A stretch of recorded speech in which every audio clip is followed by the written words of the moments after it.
Bienvenidos. Vamos a ver la última conexión Atlante.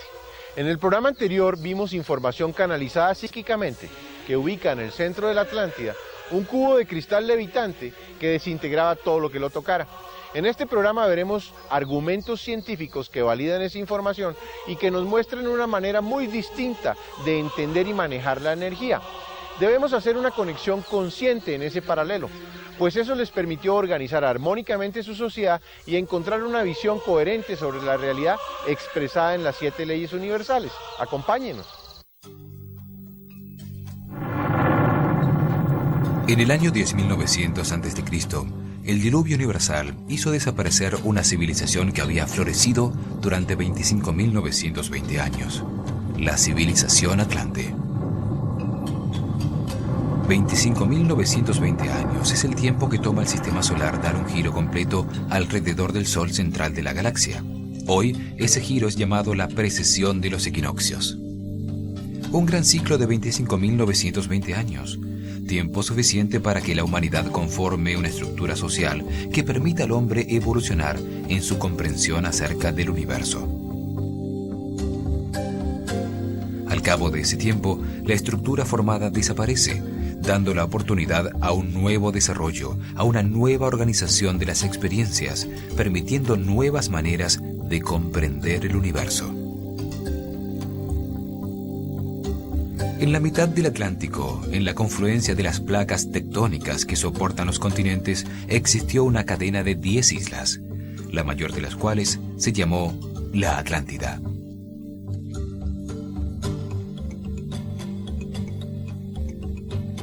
Los montes Merú protegían a la isla de los helados vientos del norte. 2 volcanes gemelos, Atlas y Gadeiros, coronaban su cumbre. Allí nacía el río Parfa. Grandes caídas purificaban sus aguas, que luego se canalizaban para irrigar las tierras de la planicie, donde crecían todo tipo de cultivos.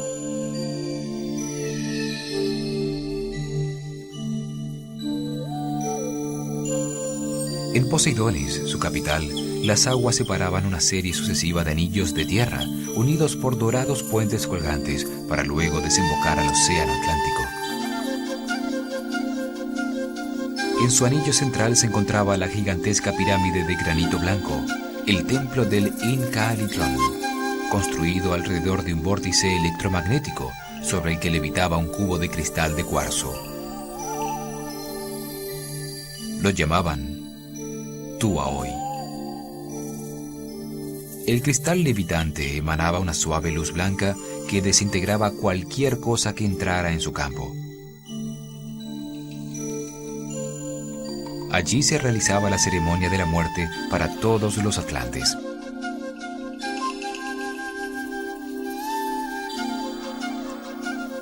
Los cuerpos sin vida, colocados sobre una estrella de baquelita roja, eran elevados suavemente hacia el cubo de cuarzo.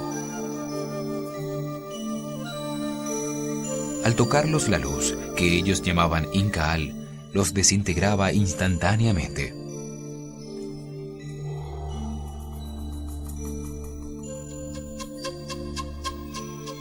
Al desintegrarse el cuerpo físico y el cuerpo astral en los que se anidó en la tierra, se liberaba el espíritu eterno del hombre, permitiéndole continuar su viaje evolutivo. La luz del Incaal desintegraba el cuerpo físico, regresando sus átomos a la materia original de todo el universo, donde volverían a ser utilizados para generar otra forma. Simultáneamente se desintegraba el cuerpo astral, donde están los archivos que guardaron creencias, conocimientos, emociones y deseos de la personalidad temporal llamada ego, que corresponde a su vida en la Tierra. Los atlantes creían que el espíritu, libre de su cuerpo, llega al cielo, llamado por ellos Devachan, para terminar el proceso de la vida. Allí revive las experiencias y las convierte en comprensiones sobre el universo que almacena eternamente el espíritu. Como las experiencias de cada ser son únicas e individuales, el cielo también es individual, único y subjetivo. Los atlantes creían en la evolución del espíritu a lo largo de muchas vidas, interrumpidas por estadías en el Devachan. El ciclo temporal tiene dos fases. La conciencia experimenta cada situación dos veces. La primera en el planeta Tierra, la segunda en el cielo. El hombre vive las situaciones que corresponden con su nivel de comprensión del universo. Las cosas en las que cree y su libertad le permiten decidir cómo responder a cada situación y aprender con sus resultados. En el cielo se reviven todas las experiencias vividas en la tierra, aún las que produjeron sufrimiento, pero allí producen siempre alegría y felicidad. La comparación entre los distintos resultados producidos por la misma experiencia en la tierra y en el cielo le permite obtener la comprensión que transforma al espíritu, haciéndolo cada vez más tolerante y flexible. Cada ciclo de tierra y cielo amplía la conciencia del hombre, permitiéndole reencarnarse siempre en un nivel más alto, con mayor comprensión sobre el universo, siendo cada vez más respetuoso de la diversidad, en paz y armonía. Los atlantes entendían a la vida como un proceso de crecimiento en comprensión, que conduce al superhombre, un ser respetuoso que puede manejar las fuerzas fundamentales del universo con total armonía. El momento de la muerte es solo un paso que libera al espíritu para conducirlo a una nueva experiencia. El cubo levitaba sobre uno de esos puntos geográficos del planeta en los que existe un vórtice energético que altera los campos eléctricos, magnéticos y gravitacionales, anulando la gravedad y desintegrando la masa para convertirla en energía.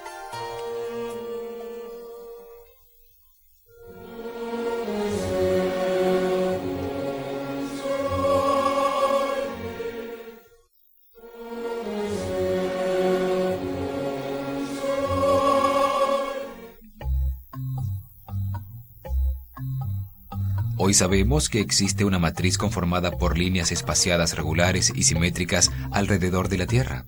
Producen una red de forma geométricamente pura, equidistante de su centro. A estas líneas se las conoce como Lie Lines. Esa red tiene unos puntos neurálgicos donde se producen naturalmente vórtices energéticos que han sido explotados secretamente por los gobiernos y por individuos con conocimientos para producir levitación y antigravedad.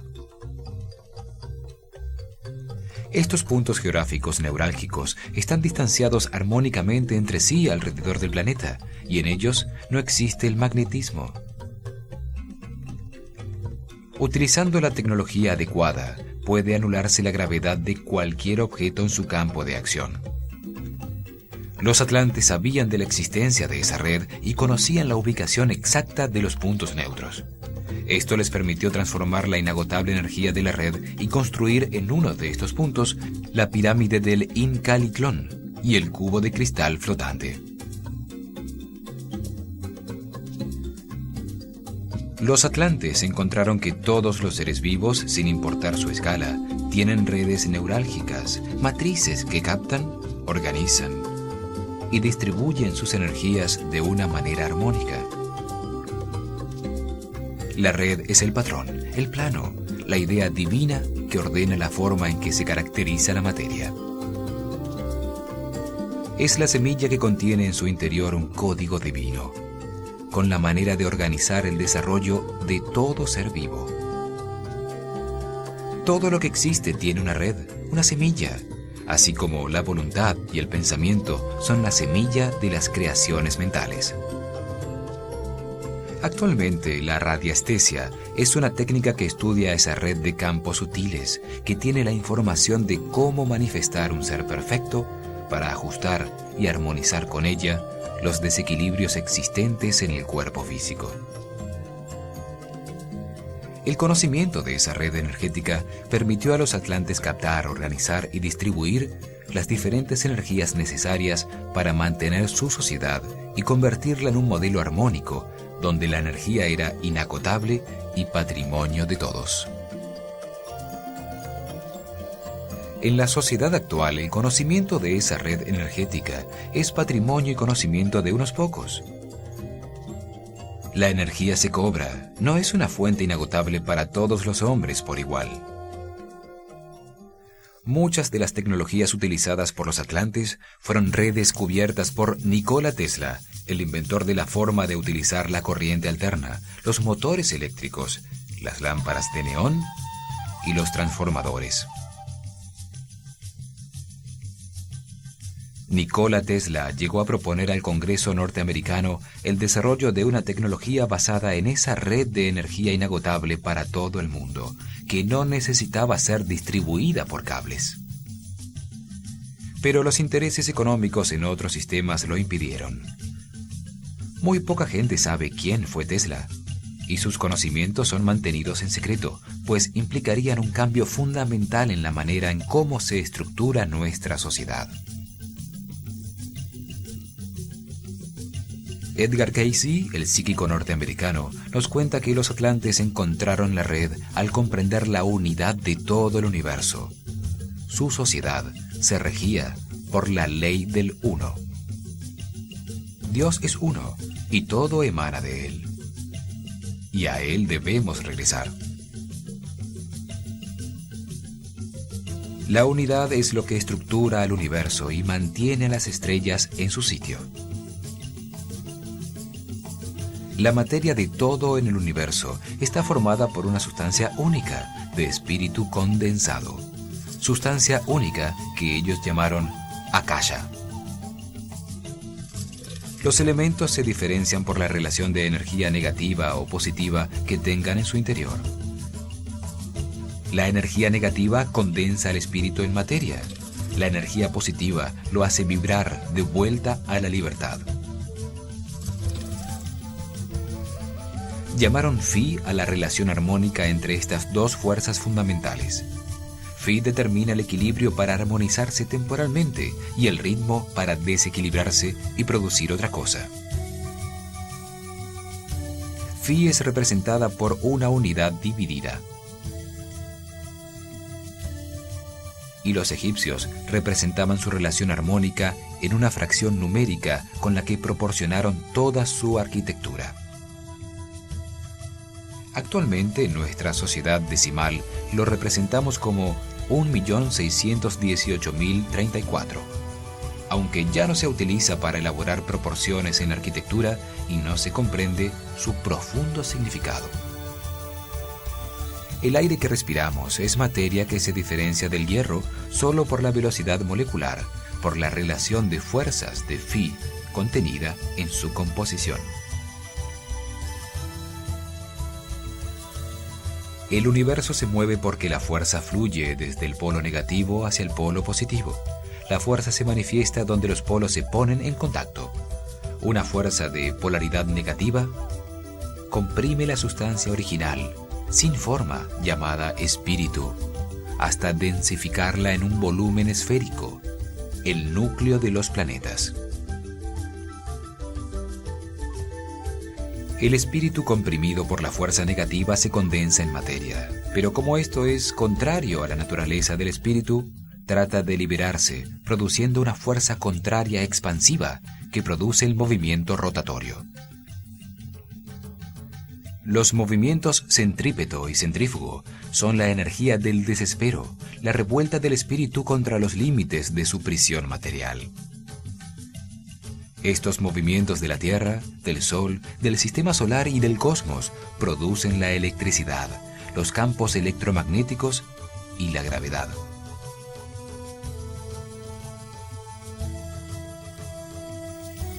El todo dador de la vida es energía y conciencia.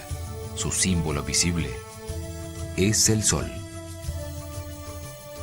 El Sol irradia una energía vibratoria negativa que es captada y transformada por una red que organiza la fuerza contraria, dando lugar a la energía básica polar eléctrica.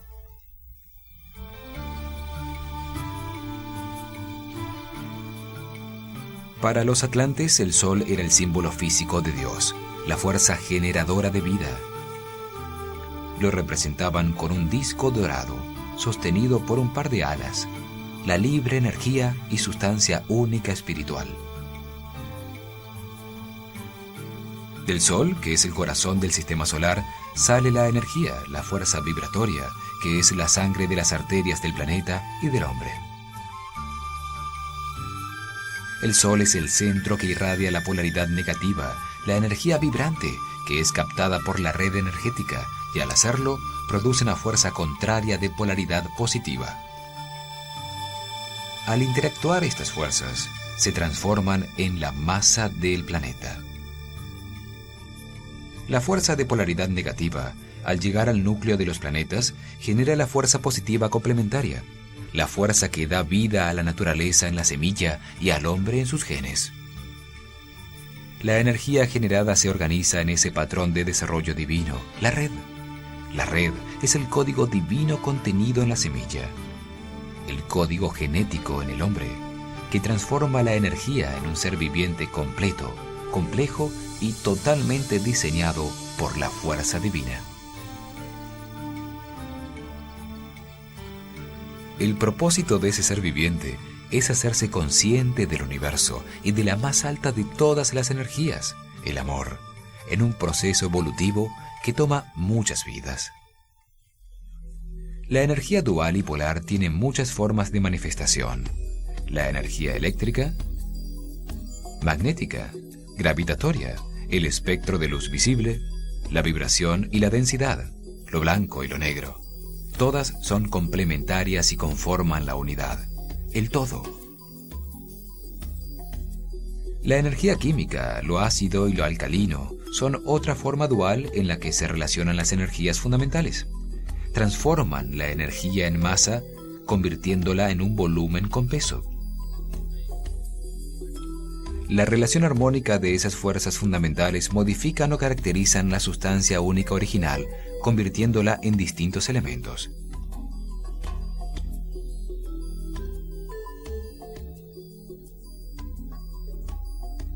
A mayor fuerza negativa, más densa se hace la materia. Más átomos forman parte de su composición. Las dos fuerzas se organizan en puntos de equilibrio armónico que dan lugar a una materia con vibraciones, colores, densidades y comportamientos químicos específicos. La ciencia de los atlantes se basó en la utilización de las inagotables energías de la red energética del planeta y del Sol. Al lado izquierdo del Incalitón se encontraba un edificio circular que llamaban el Templo del Sol. Tenía un gran lente de cristal que capturaba y concentraba la energía negativa del Sol. La energía concentrada era recibida y enfocada a través de espejos en un cristal de cuarzo, la piedra de fuego. Sus inventos utilizaron el momento en que la energía negativa de la luz solar se transformaba en positiva, en el punto neutro de la red energética del planeta, aprovechando que la plaza se localizaba sobre uno de sus puntos neurálgicos. Transformaban las energías polares del Sol y la Tierra y las emitían por el aire como las ondas actuales de radio, desde los obeliscos de la plaza principal. Los diferentes aparatos se sintonizaban y transformaban esa energía en una fuerza capaz de generar movimiento centrípeto o centrífugo. La piedra de fuego generaba el poder necesario para mover las máquinas que producían los objetos materiales o para producir calor permitiendo el control climático de los edificios.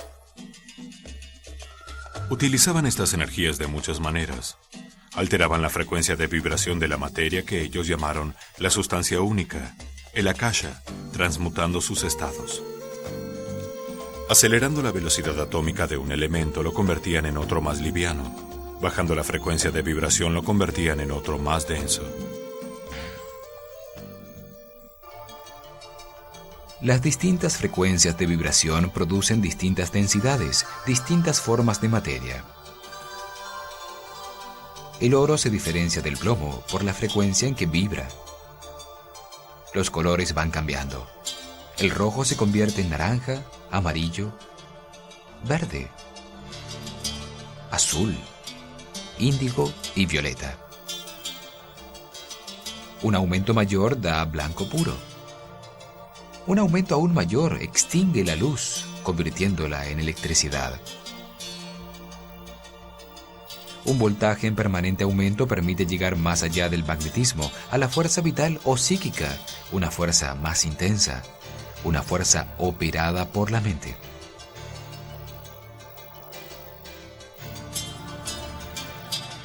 El asesino se diferencia del santo por la frecuencia en que vibra su conciencia.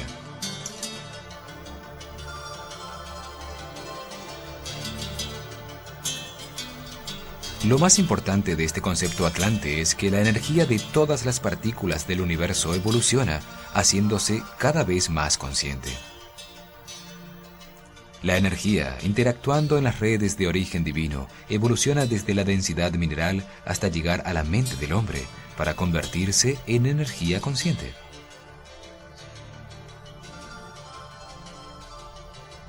En ese momento adquieren conciencia de sí mismas y de su capacidad de autotransformación.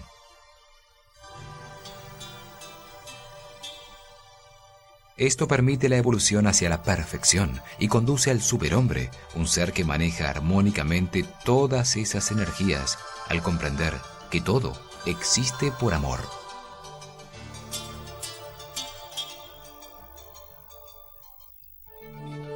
La física cuántica actual comienza a manejar conceptos de la energía psíquica, la energía de la conciencia, del pensamiento. Se la conoce como energía tachiónica. Sin embargo, la ciencia actual no ha podido encontrar una teoría unificada sobre la realidad. Se cree que los elementos son unidades separadas, que no tienen ninguna relación entre sí y que son independientes del todo. El todo gesta la vibración, el ritmo que contiene a todo lo que existe, a las pulsaciones de los átomos, las células vivientes, el corazón del hombre y el latir del sol. El ritmo trae la armonía, las afinidades entre las partes y el todo. Desorden, caos, orden, armonía. La alteración de los ritmos es producida por los cambios en los equilibrios entre las fuerzas polares fundamentales.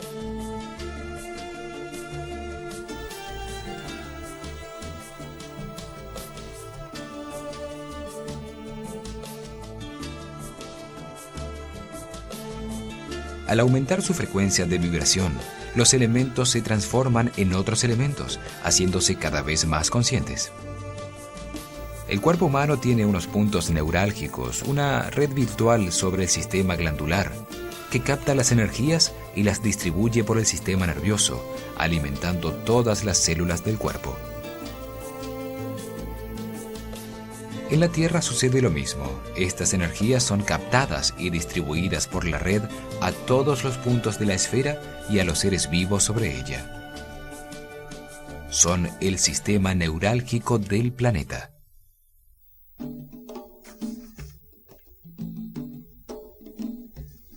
Los atlantes conocían la localización de los puntos neurálgicos de la red planetaria y los utilizaron para transformar esas energías inagotables en fuerza mecánica.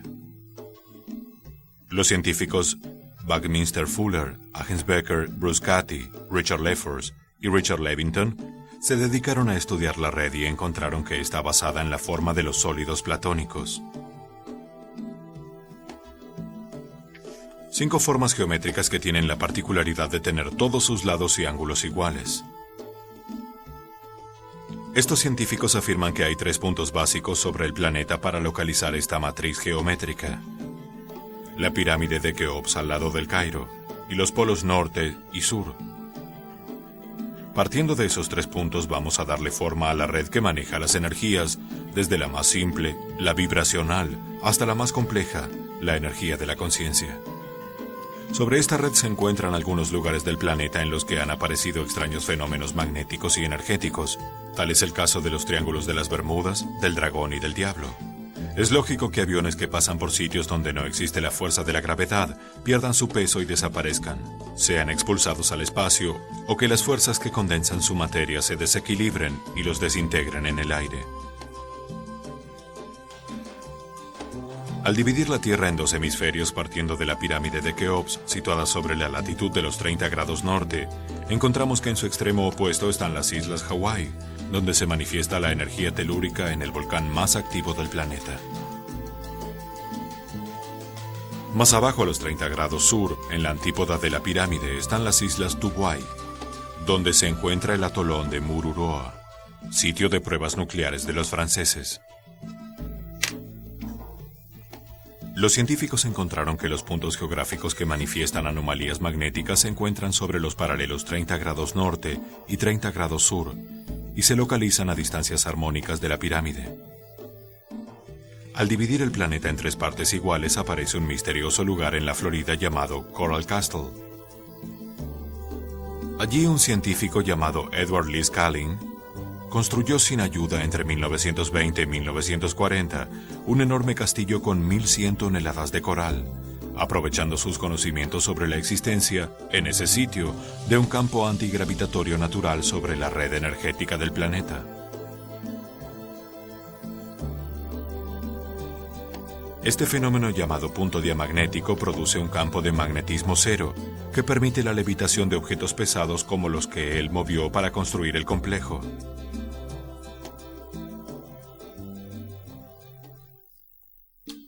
Para entender la razón física que produce las anomalías magnéticas y gravitatorias sobre la red energética de la Tierra, veamos cómo funciona un imán de hierro. Tiene un área con carga negativa y otra positiva, y en el centro de los dos polos magnéticos una zona neutra, donde se reversa el flujo magnético. El campo magnético negativo fluye en contra de las agujas del reloj, y el campo magnético positivo fluye a favor de las agujas del reloj. Los científicos han descubierto que entre los dos campos de polaridad contraria existe una zona que llamaron muro de Bloch, o punto del vórtice. Un punto de transición neutra donde no existe ningún tipo de magnetismo, ni negativo ni positivo. Descubierto que puntos diamagnéticos como este existen en el planeta sobre la zona cercana a los trópicos de Cáncer y Capricornio, donde provocan anomalías físicas como la levitación espontánea y las desapariciones misteriosas. Antes se pensaba que no existía un punto neutro intermedio de transición donde se revertían los flujos magnéticos, sino que estos fluían continuamente saliendo del polo sur y entrando al polo norte. Cuando se aceptó la existencia de un punto intermedio, se pensó que estaba en el ecuador del planeta, pues se creía que los campos magnéticos eran iguales. Hoy se está investigando sobre dos campos asimétricos con un punto neutro que se encuentra a la altura del Cairo, y de otro campo inverso cuyo punto neutro de reverso de flujo se encuentra simétricamente en paralelo al anterior, pero al sur del ecuador. Sobre estos muros de Bloch se localizan los puntos neurálgicos de la red energética del planeta. Puntos donde suceden anomalías magnético-gravitatorias, como el de Coral Castle, el Triángulo de las Bermudas o el sitio exacto donde existió la Atlántida. 120 grados al este de la pirámide está el vórtice diamagnético de Coral Castle, Florida, y 120 grados al oeste el Triángulo del Dragón, frente a Japón, donde sucedieron inexplicables desapariciones de barcos y aviones, y donde se encontraron restos submarinos de gigantescas pirámides. Al dividir el planeta en un pentágono con 5 partes iguales de 72 grados cada una, encontramos que la distancia de la Atlántida a la pirámide de Keops se relaciona armónicamente con la esfera terrestre. Está localizada en uno de estos puntos neurálgicos. La mayoría de los sitios que tienen una relación armónica con el Cairo tienen pirámides construidas exactamente en esos puntos, como la del templo de Inkalintón en la Atlántida. En los vértices de este pentágono aparecen otras pirámides que demuestran la sabiduría de los arquitectos que las ubicaron para aprovechar las energías del planeta. Teotihuacán en México y las pirámides de Xi'an en China, donde también se encuentra la base de despegue de cohetes de Lop Nor. Curiosamente, en estos puntos neurálgicos se encuentran bases militares de una u otra potencia. En el último vértice, en la mitad del Pacífico, se encuentra la base norteamericana de Midway. Al dividir el planeta en 10 partes iguales aparece el Triángulo de las Bermudas, famoso por la desaparición de aviones y barcos, y un sitio de Mali, África, donde viven los Dogon, una tribu con conocimientos astronómicos asombrosos y una mitología de extraños misterios. Sobre la India aparecen las ruinas radioactivas de Mohenjo-Daro, la ciudad que desapareció en un antiquísimo conflicto nuclear, y el triángulo frente a Japón en el Mar del Diablo, llamado así por las extrañas desapariciones que allí sucedieron. Sobre estos puntos pasa la red energética del planeta. Tiene distintos niveles jerárquicos. La red básica está conformada por un icosaedro con 20 triángulos equiláteros que se divide sucesivamente en su interior en matrices cada vez de menor escala. La ciencia de los atlantes se basó en la utilización de la inagotable energía de esta red. Utilizaron cristales de cuarzo a grandes distancias sobre la red para la transmisión de imágenes y sonidos.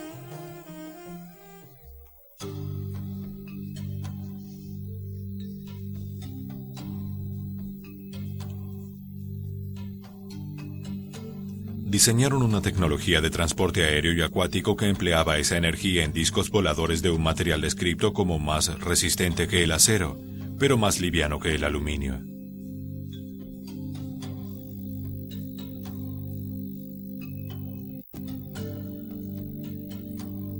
Las naves llamadas Bailixis eran de propiedad del gobierno y cualquiera podía solicitarlas para uso individual.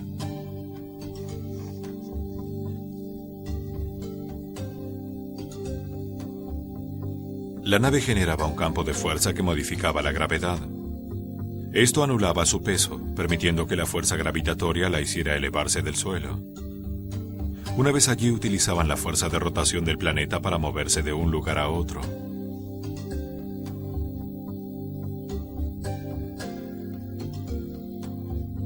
También utilizaron sus conocimientos en los campos de fuerza naturales para generar elementos que contribuían a mantener las energías equilibradas en el interior del cuerpo. Las enfermedades son el resultado de campos electromagnéticos desalineados y desequilibrados. Tenían templos de sanación en los que utilizaban unos anillos que suministraban las energías que necesita el cuerpo para restablecer y mantener en equilibrio esas energías. Se paraban dentro de un anillo que cubría el cuerpo con una llama brillante que parecía fuego, armonizando los campos de fuerza de la persona.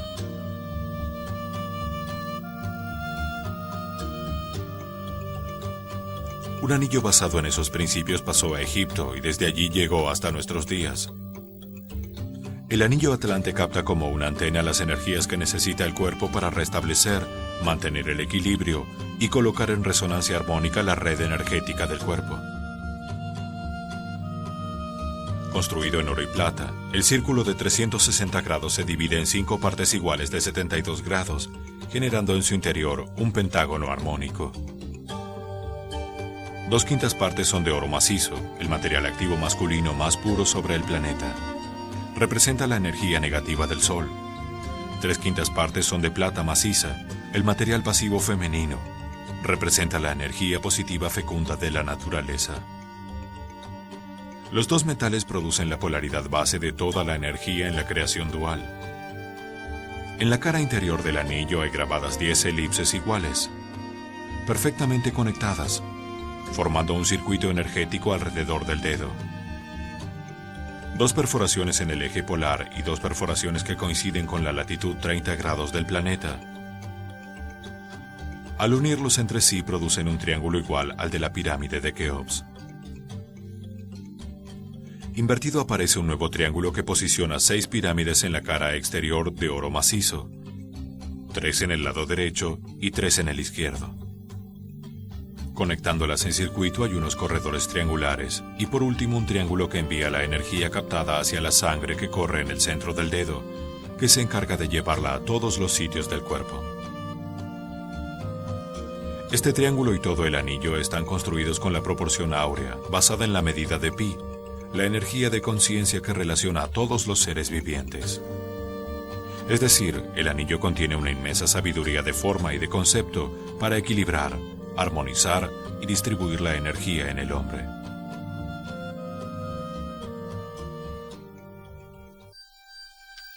Compartiendo la plaza central de los obeliscos, donde estaba el Incalintrón, representando el camino espiritual, estaba el palacio de Nagakoe, que representaba el poder y la organización temporal de su sociedad. Las serpientes entorchadas simbolizaban la polaridad energética, el origen del movimiento. La columna central representa el camino espiritual neutro que lleva a la comprensión de todo lo que existe.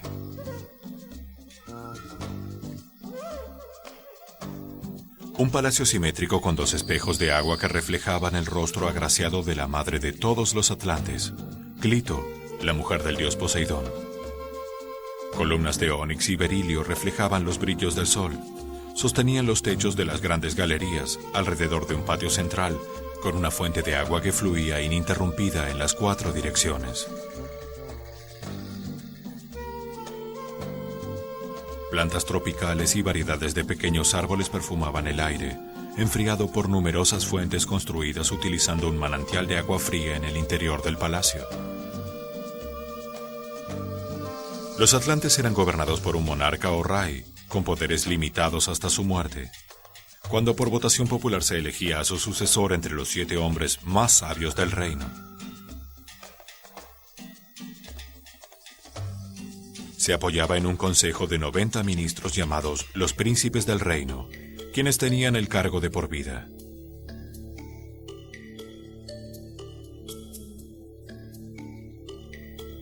La tierra era de propiedad común, administrada por el gobierno, así como todos los medios de transporte y comunicación, las fábricas y las viviendas de la Atlántida.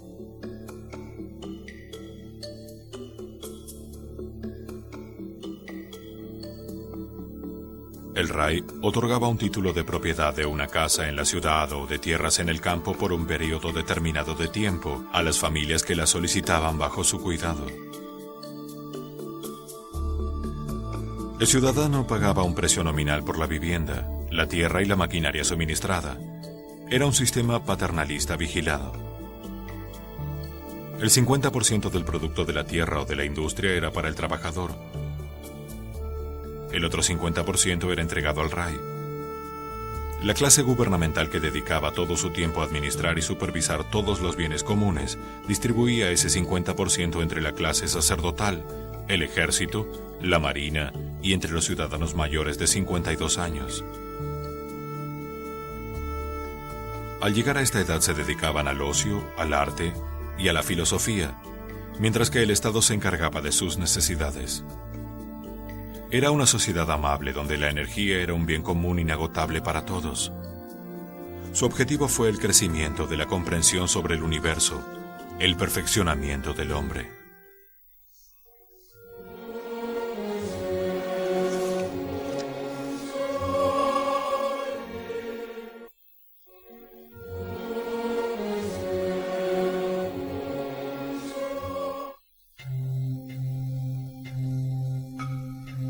La ley de evolución permite ascender de nivel en un proceso evolutivo, cuando se ha aprendido lo que cada nivel puede ofrecer. El ser humano que llega al 4º nivel de desarrollo de conciencia ha aprendido a controlar sus instintos y a tener relaciones armónicas, respetuosas y tolerantes con los demás. Para poder evolucionar hay que transformarse. Las dificultades existen para permitir pequeñas comprensiones que conducen a encontrar las verdades universales. Esta ley maneja los errores que se cometen al utilizar el libre albedrío como una herramienta de transformación para evolucionar. Las circunstancias difíciles se repiten en la vida hasta que se aprende de ellas. La ley de evolución se manifiesta en las circunstancias desagradables de la vida, en el dolor, en el sufrimiento, en la angustia y en todo lo que creemos que es injusticia y desgracia. Permite al hombre violar las leyes de la naturaleza, armonía y correspondencia, destruyendo el medio ambiente, causando enfermedades, epidemias y plagas. Permite el desequilibrio, el absurdo y el caos, creando circunstancias opuestas a las leyes inferiores. Permite que existan las intrigas, las guerras, la violencia y el odio. Que se desorganicen los pueblos y se destruyan las estructuras sociales, las empresas y las familias. La ley de evolución aprovecha el enfrentamiento de los opuestos, la confrontación de conceptos, creencias, costumbres, culturas, sentimientos y emociones encontradas. Así logra que los seres humanos reencuentren el equilibrio cuando reconocen y comprenden las mismas leyes que violaron. Solo nadando en contra de la corriente de un río se reconoce la fuerza que genera. Solo se puede medir una fuerza oponiéndole resistencia.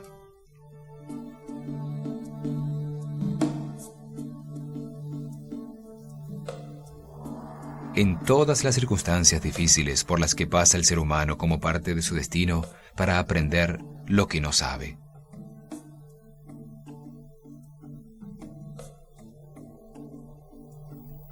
El destino son las experiencias que una conciencia debe vivir para comprender las leyes y la esencia del universo. Es como el pensum para graduarse de bachiller en sabiduría universal. Toda situación, por difícil que parezca, tiene un propósito de aprendizaje. Las dificultades se presentan para ser superadas y permitir comprensiones que son parte de un proceso de evolución espiritual. Todo lo que nos cuesta trabajo hacer, lo difícil, forma parte del destino, de lo que venimos a aprender. Se está dentro de la ley de evolución cuando se comprende que los problemas son oportunidades de aprendizaje. Y cuando permitimos, entendemos y respetamos las situaciones de aprendizaje de los demás. Existen seres que por estar en un nivel de evolución muy primario, no han desarrollado todavía ningún tipo de sentimientos hacia los demás y son totalmente ignorantes de las leyes universales y humanas. Cumplen una función importante en la evolución, pues generan las experiencias difíciles que necesitan los demás para reconocer y comprender la ley.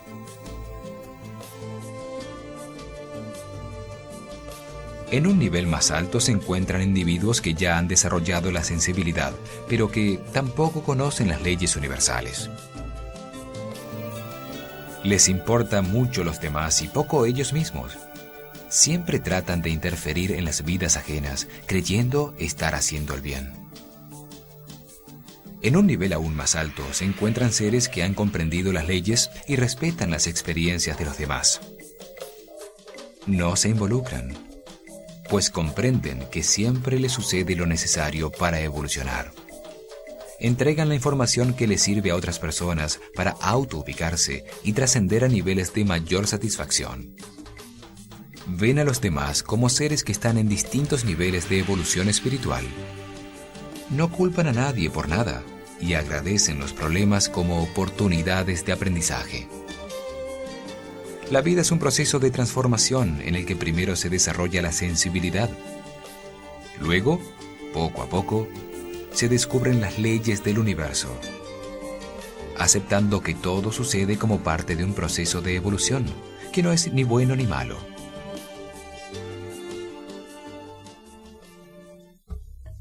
La ley de la polaridad regula la manera en que las dos fuerzas fundamentales del universo se equilibran temporalmente para manifestar la creación.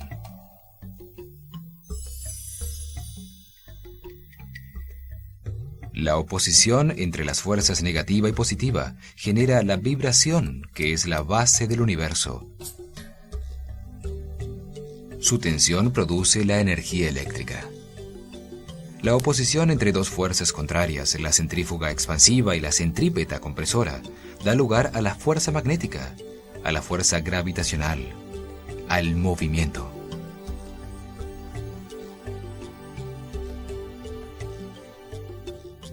La tensión produce la densidad de la materia, el volumen, la masa y el peso. La frecuencia de choque de dos puntos con polaridad contraria produce la vibración que da lugar a la temperatura.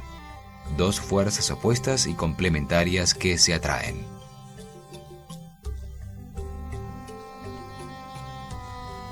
Se atraen el protón con el electrón y así se crean los átomos y con ellos toda la materia. Se atraen los átomos entre sí para manifestar las moléculas. Lo masculino que suministra información se atrae con lo femenino que la recibe para crear la nueva vida. Lo luminoso y sutil interactúa con lo oscuro y denso para generar las experiencias que permiten la comprensión. A través de la polaridad se da origen a la diversidad.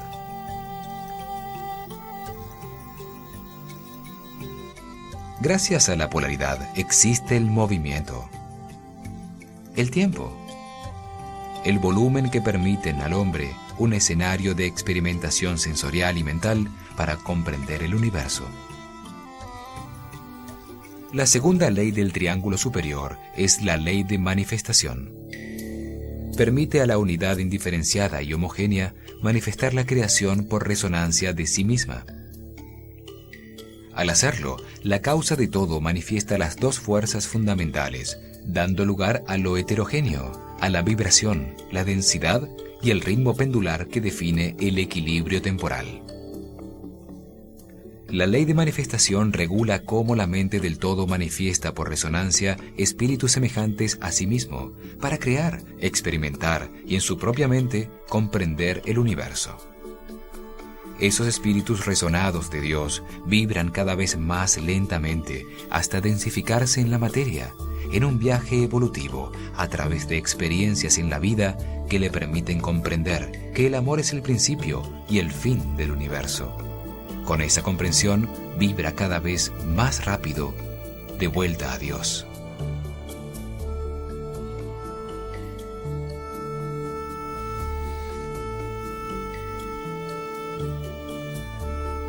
La vida es una sucesión de experiencias para permitir al hombre comprender que todo en el universo sucede por amor.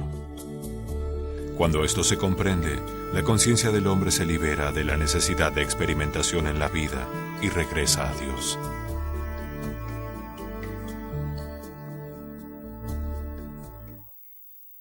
Ha sido una aventura apasionante, confirmar la leyenda de la desaparecida Sociedad Atlante, redescubrir su existencia a través de los libros sagrados de muchas culturas sobre la Tierra, entender que su legado científico-religioso permitió organizar el comienzo de sumerios y egipcios, comprender que el universo tiene ciclos a los que está sujeta la humanidad y sus estructuras sociales, y sobre todo captar esa forma de ver la existencia como un proceso evolutivo hacia la comprensión del universo, la tolerancia y el amor. Espero que ustedes lo hayan disfrutado tanto como yo.